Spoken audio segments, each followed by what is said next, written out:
Hi guys! Kamusta ang buhay natin? Welcome back, Mama Jenny! Kamusta na miss ko ang pag-vlog? Naisipan ko ngayon mag-vlog ka. Kararating ko lang, galing ako sa pag-ayos ng aking mga papeles dahil nagkaroon na naman tayo ng problem sa birth certificate ulit na aking mga anak. So, ngayon ko lang siya naayos. Yun na nga, nagkaroon pa ulit ako ng problem dun sa birth certificate ng dalawa ko pang anak. Which is yun yung panganay ko at yung pangalawa ko. Yung sa dalawa kong anak, na pangatlo at bunso ko, ay yun ang una kong naayos. Ito na nga, mga ka-mamshi, hello! At ayun na nga mga ka-mamshi, balik, ito yung mga requirements, yan. Yan. Ayan ang kailangan ko munang kompletuhin bago ko siya ma-file doon sa City Hall ng Quezon City. Ay, i-attach ko na lang ito dyan sa, sa video.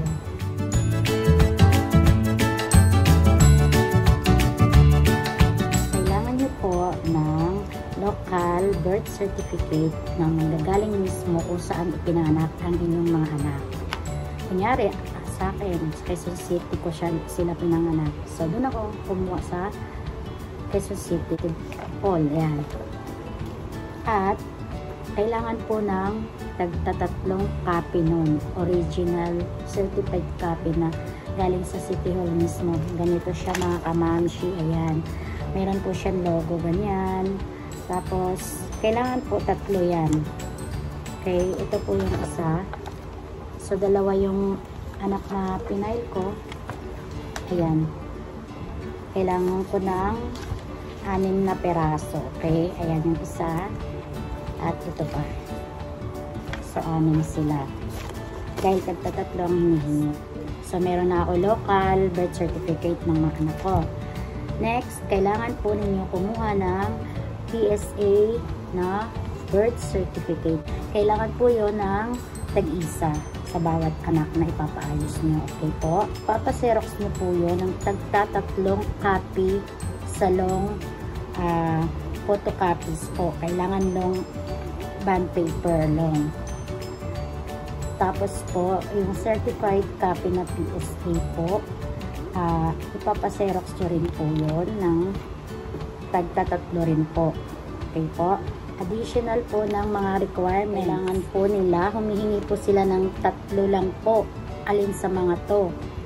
Baptismal ng bata, school record ng bata, voter's affidavit ng bata kung botante na siya, medical record. Yun po. Kailangan 3 po yun sa bawat isang bata. Alin po doon man.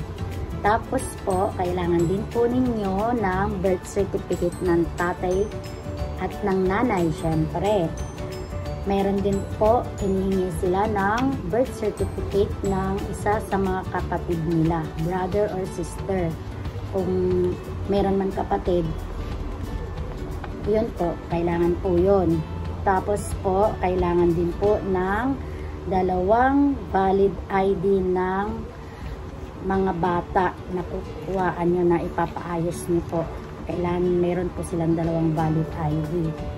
Kung mga minor pa ng mga bata ang ipafile ninyo, siguro isa na rin yung sa mga birth certificate niya, baptismal, yung ganon. Tapos yung sa school na lang siguro, ayun. Tapos po, meron po tayong babayaran po.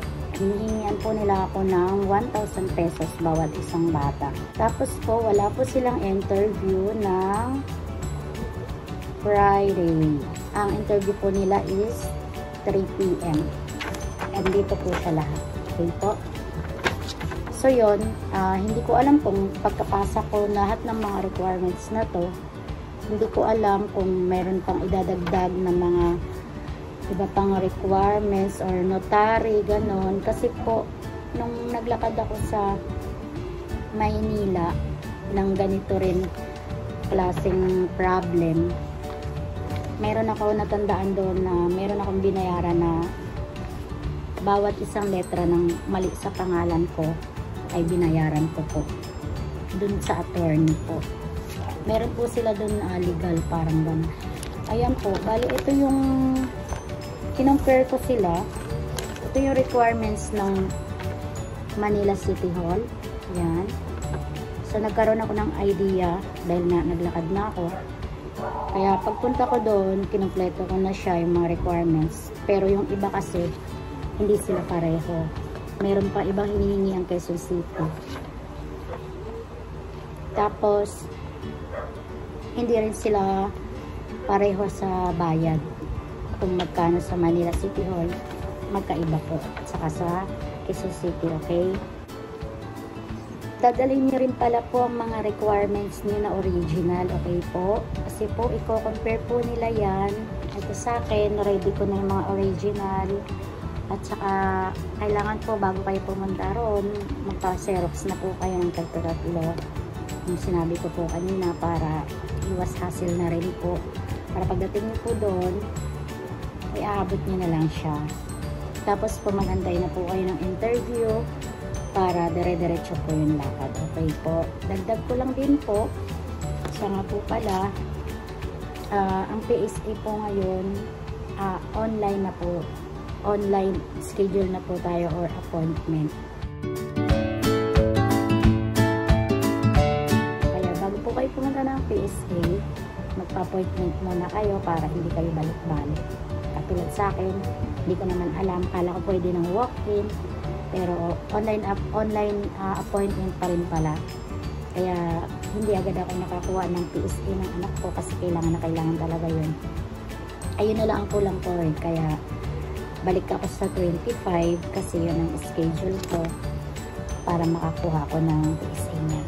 Tapos ipapasa ko na, pag nakuha ko na yun, ipapasa ko na, babalik ulit ako sa City Hall, ipapasa ko na ulit lahat ng mga requirements na hinihingi nila.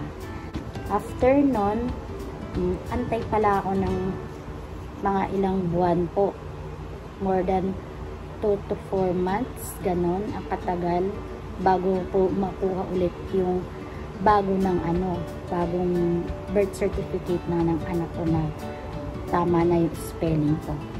Siya nga po, bali, kapag nagawa na po yung tamang spelling ng mother, kumbaga tawagin nila is clerical error name para sa correction, RA 9048 ng bali sa birth certificate.